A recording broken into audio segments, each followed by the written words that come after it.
हाँ एक्स आई क्या है आपका, IID यूनिफॉर्म 01 है। क्या डाउट है इसमें आपको? ये RF मीन वाला प्रूफ नहीं हो रहा है। RF मीन वाला प्रूफ, सी ऑप्शन आपको नहीं हो रहा है, जी हाँ, सी ऑप्शन, बाकी सारे हो गए। मतलब हाँ बाकी सारे हो गए।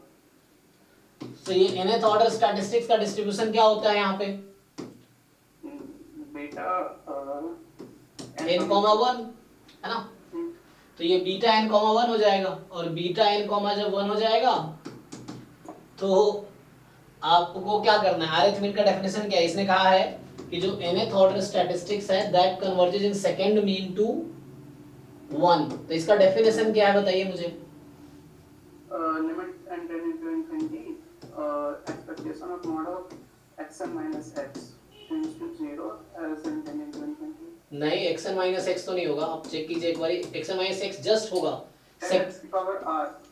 हाँ तो इसका xn minus x की पावर r, इसकी लिमिट आ जाएगी 0। एक बार चेक कर लीजिए डेफिनेशन ठीक से, है ना। तो अब इसके ये कैलकुलेट करना है, तो x की जगह आपका 1 है, तो ये आपको चेक करना है कि आएगा कि नहीं, तो e ऑफ xn माइनस नहीं ओपन हो रहा है, क्या ओपन नहीं हो रहा, ये मॉड जो है ये नहीं ओपन हो रहा है। अरे मॉड का कोई वैल्यू ही नहीं रह गया, मॉड x स्क्वायर सेम रहता है। ये हर एक केस में होगा मतलब? नहीं हर एक केस में नहीं, मॉड x की power 2n is equal to x की पावर 2n, हर केस में नहीं, क्योंकि पावर इवन है ना, तो नेगेटिव को पॉजिटिव बना देगा वो, क्या ही प्रॉब्लम है। इसमें सपोर्ट से कोई नहीं मतलब है? नहीं कोई दिक्कत, देखिए मैं सॉल्व कर देता हूँ पूरा। तो ये nth ऑर्डर स्टैटिस्टिक्स -1 इस पूरे का होल स्क्वायर, अब मैं ये निकालता हूँ क्या आ रहा है, ये तो इजी सा लग रहा है, देखिए इसका मैं पीडीएफ लिख दूं, हो जाएगा मेन तो मॉडुलेट मॉड की प्रॉब्लम कर रहा है बस मॉड के कोई इशू नहीं है, मॉड स्क्वायर है खत्म। मेरी क्वेश्चंस है। हाँ आप आ गए, चलिए देखिए आपके क्वेश्चन जो रह गए, तो अच्छा तुम्हारा कनेक्शन आ गया फिर, तो देखो मुझे ये बताओ जो ट्राई किए उसमें डाउट बताओ सीधा सीधा, एक मैं सॉल्यूशन ऑलरेडी लिख चुका हूँ वीडियोस में, आप देख सकते होंगे, मैं बैच 3 बैच 6 में लिख चुका हूँ सॉल्यूशन, जो डाउट है सिर्फ वही बताऊंगा। सर वो डाउट क्वेश्चन। हाँ बताओ पहले क्वेश्चन में क्या क्या एक्सप्लेन करना है, इसमें क्वेश्चन पहले पढ़ लेता हूँ, रुक जाइए। इसमें sir has only one real root, sir ये तो सर मतलब ये तो सर हो गया, लेकिन find the interval x on the interval 0 1 tangent on the curve y if x जो है, सर ये पोर्शन थोड़ा सा दिक्कत दे रहा है।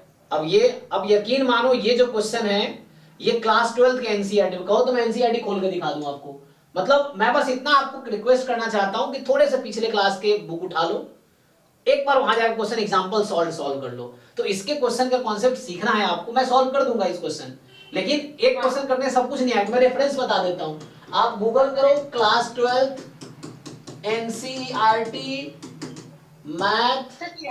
सर चैप्टर 9 सर ये सारे बुक्स मेरे पास है सर, सिर्फ आप मुझे बस आपको पढ़ना नहीं है, बस खाली बातें बनाने हैं, पढ़ना नहीं है आपको, बुक सारे हैं, सब रिसोर्स हैं, सब आपको आता है, लेकिन आता फिर कुछ नहीं है, डाउट में वही चीज है, 4 बार पूछनी है किसी ने। सर मुझे वो टॉपिक चैप्टर चाहिए, मुझे आप चैप्टर का नाम बता दीजिए।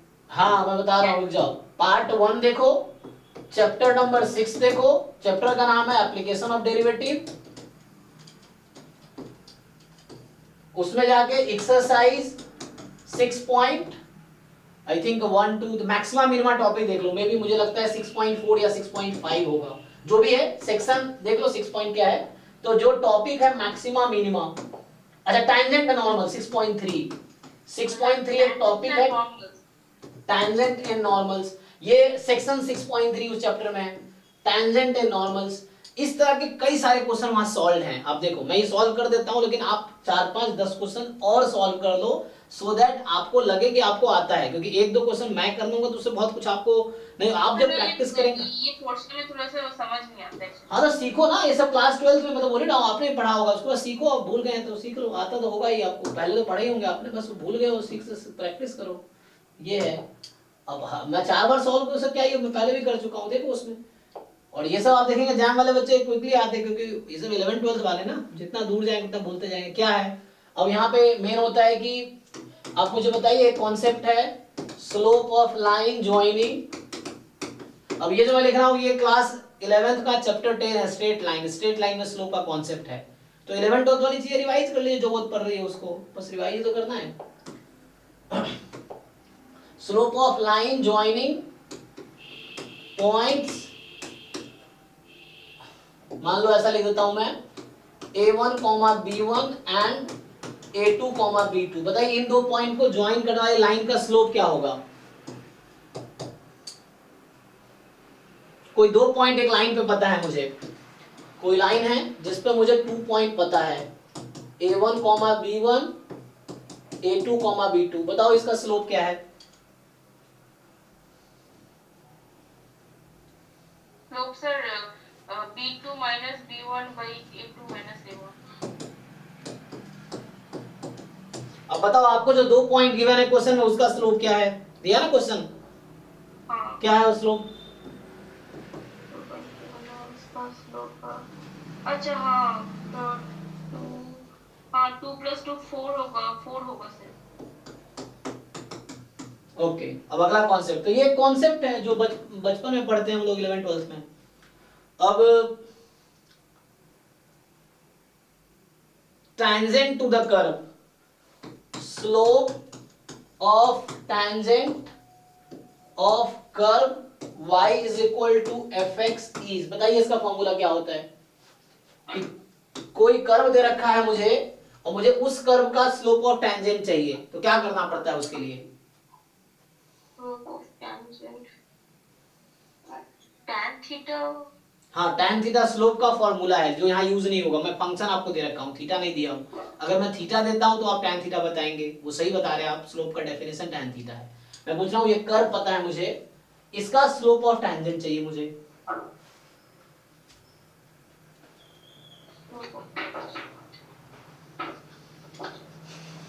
गूगल कर लो, नहीं समझ आ रहा हर बार। अब घर पे भी ये काम कर सकते हो आप, जब भी आप कोई चीज पढ़ रहे हो, जैसे आपको नहीं समझ आ रहा क्या करना है, आप मुझे करो टेंजेंट में डाउट है, तो सीखो ना क्या करना है। गूगल पे सर्च करना है equation of tangent of a line या of a curve, of a curve search कर लो, 1000 इक्वेशन आ जाएंगे वहां पे। एक फॉर्मूला आपसे मैं पूछ रहा हूँ। स्लोप ऑफ टेंजेंट का फॉर्मूला तो वही है ना sir, y2 minus y1 into x2 minus x1। वो तो टेंजेंट के स्लोप का थोड़ी है, स्लोप लाइन का है जो इससे पास कर रही है, जो टेंजेंट इससे पास कर रही है उसका। मैं पूछ रहा हूँ कोई कर्व दे रखा है मुझे, आपका कर्व दे रखा है ना y बराबर fx, आपका कर्व जो दे रखा है क्वेश्चन में y बराबर fx, जो कि है x cube minus plus 3x, x cube plus 3x minus 2, ये है आपके पास। सर वो dy dx दे रखा है स्लोप ऑफ द टेंजेंट। जी, तो ये सब सीखना है ना आपको कि ये सब अब कैसे, तो हजारों कॉन्सेप्ट 11 12 में आप सारा थोड़ी मैं पढ़ा सकता हूँ, पूरा 1 साल लगेगा 11 12 पढ़ाने में। तो आपको खुद से ट्राई करना है, पढ़ चुके हैं, रिवाइज करना है ये सब। dy by dx निकालिए, dy by dx क्या आया यहाँ से?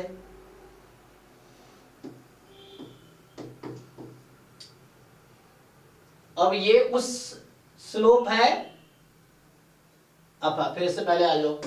अब तीसरा कॉन्सेप्ट जो इस क्वेश्चन में यूज होगा, लेकिन मानिए क्वेश्चन क्लास 12 का है। आपने डेरिवेटिव कुछ गलत किया है लगता है।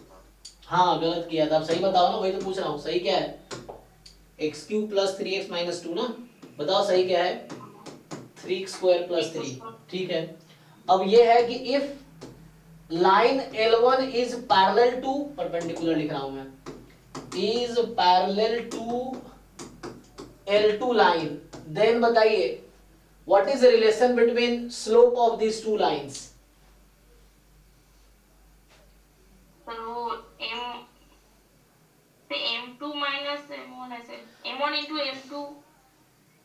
टू लाइंस आर पैरेलल, तो उसके बीच के स्लोप में क्या रिलेशन है?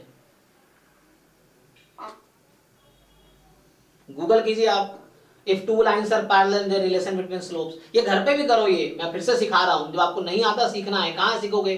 सबसे आसान टूल आजकल गूगल है, चैट जीपीटी है, यूज करो। गूगल का दूसरा वर्जन है वो, हालांकि गूगल से एडवांस वर्जन है वो, तो चैट जीपीटी यूज करो, गूगल यूज करो, लेकिन सीखो वो चीजें हैं। अब ये सब तो टिप पे होने चाहिए कि दो लाइन पैरेलल है तो स्लोप क्या होता है, बताओ, ढूंढ के बताओ। यही तो प्रॉब्लम आपको, क्योंकि आपके बेसिक्स बहुत वीक हैं।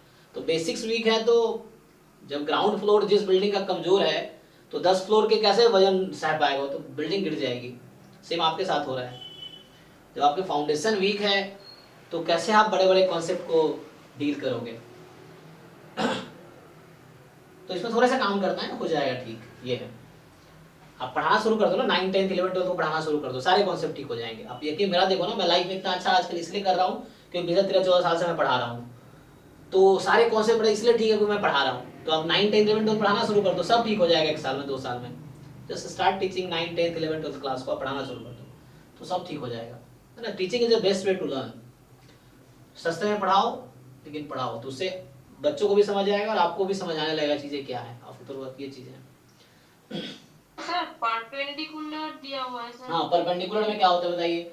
2 lines are perpendicular then. m1 into m2 equal to -1। हाँ, तो वैसे ही सर्च करो पैरेलल में क्या होगा, m1 equal to m2। तो ये सब आपको पता होना चाहिए, तभी तो क्वेश्चन सॉल्व हो पाएगा। अब जब ये नहीं पता है, दिक्कत है ना। अब देखो ये स्लोप है उस लाइन का जो क्वेश्चन में दे रखा है कि 0, -2 और 1, 2। अब आपको सॉल्यूशन लिखा हुआ है, सॉल्यूशन बुक ऑलरेडी है, आपको क्यों समझ नहीं आ रहा है सॉल्यूशन देख के भी? क्योंकि आपको ये सब नहीं पता है। तो जब तक आपको ये सब पता ही नहीं है तो आपके लिए तो वो चाइनीज लैंग्वेज हो गया कि हो क्या रहा है, हवा ही लगेगा, है ना। कोई चीज अगर मैं चाइनीज या फारसी में लिख दूं तो मुझे क्यों समझ नहीं आएगा, क्योंकि उसके पीछे का सिंटेक्स मुझे नहीं पता है कि उसके पीछे चल क्या रहा है। तो यही चीज है, ये सब जब पता होता है तो आप समझ पाएंगे उस लैंग्वेज को, जो सॉल्यूशन रिटर्न सॉल्यूशन आपको नहीं समझ पा रहा है इसी वजह से कि आपको ये सब कॉन्सेप्ट वीक है आपके। तो देखिए अब ये स्लोप है उस लाइन का जो पॉइंट दे रखा है, ये स्लोप है टैंजेंट का। अब क्वेश्चन में क्या लिखा, ढंग से पढ़िए कि slope of tangent to the curve at point x0 y0, fx0 मतलब y0 है ना। यहाँ मैं लिखूंगा ये y0 करूंगा तो ये हो जाएगा, तो ये fx0 हो जाएगा, है ना। इस तरह से अगर y0 तो fx बराबर y, तो x0 y0 is parallel to the line joining this. तो ये जो टैंजेंट है और ये जो लाइन है दोनों पैरेलल है, तो इसका स्लोप क्या होगा बताइए? स्लोप क्या होगा?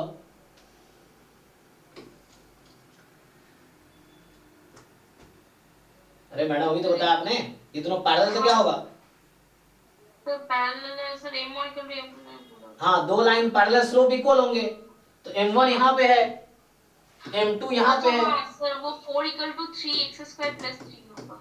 हाँ, तो ये सब सीखो ना आप। आप चाहते हो मैं 11, 12 पढ़ाऊंगा आपको दोबारा, तो ये सब आप करो ना। अब यहाँ से बताओ क्या आएगा, पूछा क्या आपसे, व्हाट दे आर आस्किंग, पूछ क्या रहा है, तो निकालो यहाँ से सॉल्व करके जो आएगा वही आंसर है इस क्वेश्चन का। यही x0 है, आप x0 के टर्म में लिखना है, x0 के टर्म में लिख लो, यहाँ x0 हो गया, यही x0 है, क्योंकि x0 पॉइंट बोला ना, पॉइंट को x की जगह x0 रखना है, तो इसको सॉल्व कर सकते हो आप। हाँ सर।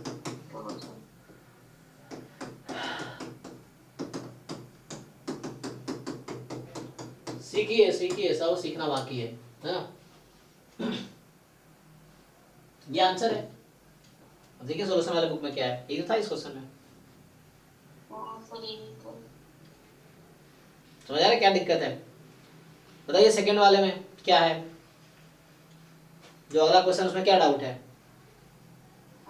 सर अगला क्वेश्चन में सर तो इसमें सर रोल्स थ्योरम अप्लाई करना है, मतलब कैसे करना है सर वो? चलिए रोल्स थ्योरम का स्टेटमेंट बताइए। रोल्स थ्योरम का स्टेटमेंट है एफ ए बी मतलब वो बाउंडेड एंड कॉन्टिन्यूअस होगा, और range bounded continuous F equal to F B होगा और ए प्राइम इक्वल टू 0 होगा, फिर रोल्स ठीक है, जैसे मैं आपसे पूछ रहा हूँ ना, अगर आप अभी जैसे पीएचडी एंट्रेंस की तैयारी कर रहे हैं, सेम ऐसे इंटरव्यू होता है, ऑनलाइन भी होगा, ऐसे एक क्वेश्चन पूछ लेंगे वो रोल्स थ्योरम क्या है। अब आप जो आंसर दे रहे हो उस पर जज किया जाएगा कि आप सुटेबल हैं कि नहीं है। तो आपको उसके लिए अपना कम्युनिकेशन स्ट्रॉन्ग करना पड़ेगा। कम्युनिकेशन क्या होता है कि जो आप कहना चाह रहे हैं सामने वाले तक वही बात पहुंचे, है ना। तो उसके लिए थोड़े कॉन्फिडेंट भी दिखना होता है कि हाँ आप सही से जानते हैं। तो अदरवाइज आप मतलब कोई क्यों सेलेक्ट करेगा जब आपको लगेगा आप में वो दम नहीं है, वो ताकत या वो पोटेंशियल नहीं है जो रिक्वायरमेंट है पीएचडी के लिए, तो आपको सेलेक्ट ही नहीं करेगा कोई। ऐसे इंटरव्यू होता है, क्वेश्चन पूछ लिया भैया ये क्या है, कोई भी थ्योरम पूछ लिया, सेंट्रल लिमिट थ्योरम क्या है, और आप कॉन्फिडेंटली बताओगे तो उसके आगे वो अगला क्वेश्चन पूछेगा। नहीं बता पाओगे तो उससे आसान पूछेगा, बता पाओगे तो उससे डिफिकल्ट पूछेगा वो, फिर ताकि आपका लेवल पता चले कि आप किस लेवल तक चीजों को जानते हैं। तो पहले क्वेश्चन में अगर आप, जैसे मैंने पूछा रोल्स थ्योरम क्या है, तो ऐसे में ऐसे इंटरव्यू होता है, आप जब इंटरव्यू देंगे सेम ऐसे इंटरव्यू, कोई एक पर्टिकुलर चीज पूछ लिया, अब इसी पे आगे चलता रहेगा। तो आपको ठीक से कॉन्फिडेंटली पता होना चाहिए स्टेटमेंट कि क्या है। तो वही मैं आपको सजेशन दे रहा हूँ कि आप 11th-12th क्लास के अपने आसपास के बच्चों को या आसपास कोई कोचिंग में ज्वाइन कर लो, पढ़ाओ, उससे आप सब सीख जाओगे एक साल में, एक साल पढ़ा लोगे सब सीख जाओगे। ये तो F A B to R ये कॉन्टिन्यूअस एंड डिफरेंशिएबल है, ठीक है, और सीखने के लिए पढ़ाओ, मतलब पैसा कमाने के लिए नहीं, सीखने के लिए, तो उससे आप सीख जाओगे। तो यहाँ से डिफरेंशिएबल एंड कॉन्टिन्यूअस होगा, कॉन्टिन्यूअस तो लिखता है बुक में देखोगे इस पे, एंड डिफरेंशिएबल लिखेगा इस पे, है ना। तो अब F A is equal to F B, तो उस केस में then there exist C belongs to A B. अब ये सब आपको थ्योरी वाले लेक्चर्स देखने चाहिए जो मैंने बैच 1 बैच 2 में पढ़ा रखा है, बैच 5 में पढ़ा रखा है, तो वो सब आपको देखने चाहिए, सब क्लास में ऑलरेडी करा रखे हैं हमने ये सब कैलकुलस वाले सेक्शन में। सच दैट f डैश c बराबर 0, चलिए ये क्वेश्चन भी करा रखा है ऑलरेडी क्लास में। अब बताइए आप, क्या आपको लगता है कि f डैश c 0 करने से क्वेश्चन सॉल्व होगा? बताइए मुझे। नहीं सर, ये नहीं होगा। फिर क्या यूज होगा? तो इसका एक्सटेंशन है mean value theorem. Mean value theorem दो तरह का होता है, तो आप बताइए लाग्रांज मीन वैल्यू थ्योरम क्या होता है? एक कॉची मीन वैल्यू थ्योरम, एक लाग्रांज मीन वैल्यू थ्योरम। जी बताइए लाग्रांज मीन वैल्यू थ्योरम क्या कहता है? सर लाग्रांज और कॉची में थोड़ा सा सेम टाइप के हो रहा है ना। कोई बात नहीं, अब लाग्रांज भूल जाओ, सिर्फ मीन वैल्यू थ्योरम बताओ, जो आपको याद होगा वो लाग्रांज वाला ही है। बताइए mean value theorem. f prime c equal to fb minus fa by b minus a ऐसे कुछ। यस, हाँ यही है। तो ये लाग्रांज मीन वैल्यू थ्योरम ही है, कॉची में दो फंक्शन आ जाते हैं। तो ये लगाइए यहाँ पे, तो यहाँ पे यही करना है कि सेम रेस्ट्रिक्शंस रहेगा, कंडीशन बस ये नहीं रहता है, पर बाकी ये चीज आएगी, इतना आएगा, और उसके बाद जरूरी नहीं इक्वल हो, तो बस f there exist c between ab such that f dash c बराबर fb minus fa upon b minus a, ये है ना। तो एक्चुअली इससे तो आंसर आने का नहीं, तो यहाँ थोड़ा सा आप हिंट दे रखा है क्वेश्चन में ही। क्वेश्चन में क्या हिंट दे रखा है देखिए आप,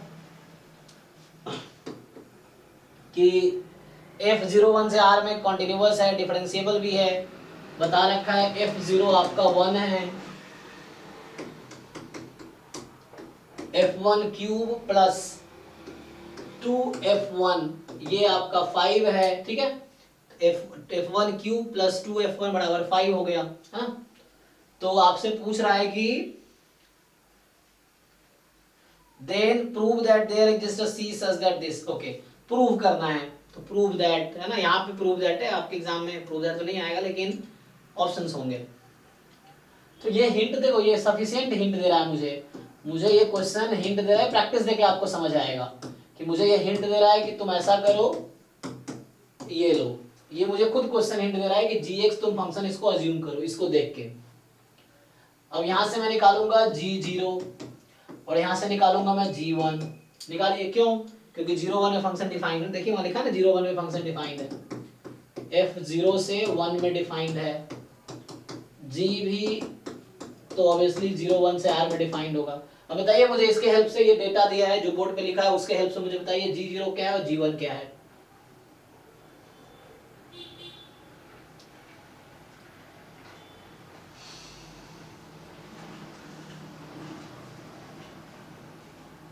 अरे मैडम जहां जहां 0 x है ना वहां 0 रख दीजिए। g0 तो 3 आएगा। हाँ जिनका डाउट उससे पूछते हैं जरा, बताइए सैनी, डाउट तभी क्लियर होगा सर, 3 होगा और 5 होगा। कौन सा 3 कौन सा 5? सर g0 3 होगा और g 1 क्यू प्लस 2 इंटू 1 3 हो गया, हाँ g1 क्या होगा? और g1 सर 5 होगा। तो f1 रखेंगे 5 हो गया, ठीक है, तो अभी डिफरेंट है, कोई दिक्कत नहीं है। अब लगाइए Cauchy mean value theorem, so there exist c between 0 1 such that g dash c is equal to G of B minus G of A upon B minus A, तो बी की जगह आप 1 लो, ए की जगह 0 लो, तो यहां लिखोगे, अब इसको सॉल्व करो तो क्या आएगा, G of 1 minus G of 0 upon 1 minus 0। अब बताइए इसको सिंप्लीफाई कीजिए, क्या होगा, क्या आएगा,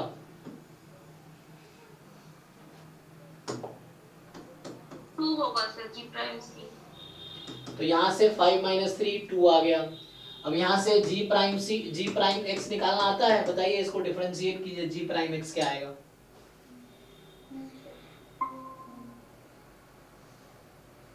डिफरेंशिएट कीजिए इसको।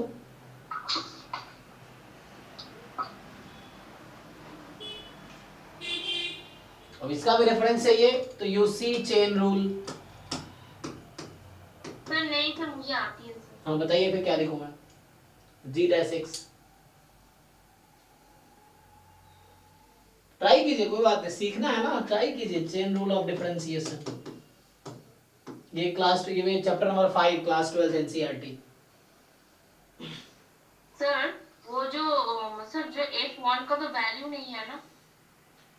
F1 का वैल्यू क्यों चाहिए मुझे, सर F1 का वैल्यू दिया नहीं है सर यहाँ तो F1 क्यों चाहिए मुझे, पे। सर G1 सर F1 नहीं मिलेगा तो सर वो जो प्राइम करूंगी तो उसमें तो sir 3f f1 square into f prime 1 होगा ना। तो वन, अरे मैडम सर मैं आपसे F1 जी डैश एक्स पूछ रहा हूँ, वन कहाँ में लिखा है इसमें, ओ अच्छा, मतलब आपने सिर्फ नॉर्मल डेरिवेटिव डिफरेंशिएशन बताइए ना। f1 square into f prime 1 plus 2f prime 1। अरे वन कहाँ से आ गया, फिर से एक्स के टर्म में बताना है, सर हाँ तो अच्छा हाँ 3 इसको सिंपल डिफरेंशिएट करो ना। 3fx square into f prime x plus 2f prime x। अब यहाँ रखो जी डैश सी, बताओ क्या बनेगा, ये सर जीएसटी तो सर 2 है। अरे मैडम इसी में सी रखना है, एक्स को सी रखो ना, जी डैश एक्स जी डैश सी रखो ना यहाँ पे।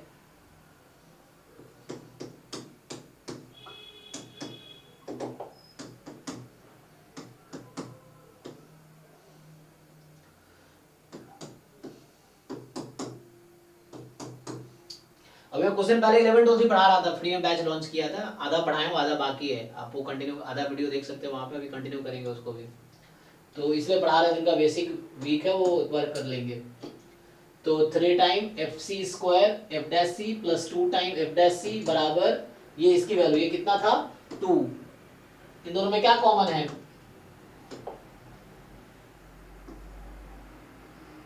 इसमें क्या कॉमन दिख रहा है आपको, और sir f prime c common तो बचेगा क्या ब्रैकेट में, 3f t whole square plus 2f तो प्लस 2। सर वो इस आपने x लिखा है सर, कहाँ? c होगा। हाँ सी होगा जी, तो एफ डैश सी कितना आ गया यहाँ से,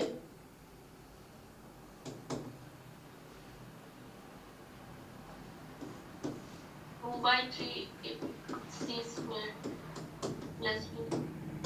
क्वेश्चन पढ़िए आप, क्या करना है आप,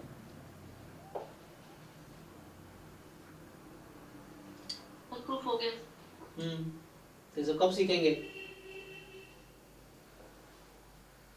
आप एकदम पहले ज्वाइन किया, आप फिर से ये देखो, ये सब हमने क्लास में भी कराए ये सब क्वेश्चन, आप बैच 1 बैच 2 का पूरा लेक्चर देख जाएंगे ना तो भी हो जाएगा, लेकिन टाइम तो एग्जाम आ गया तो आपको पहले से, ठीक है अभी ट्राई कर रहे हैं, अच्छी बात है, सीख तो रहे हैं, ठीक है, थोड़े से रिवीजन की जरूरत है ना इसमें, बताओ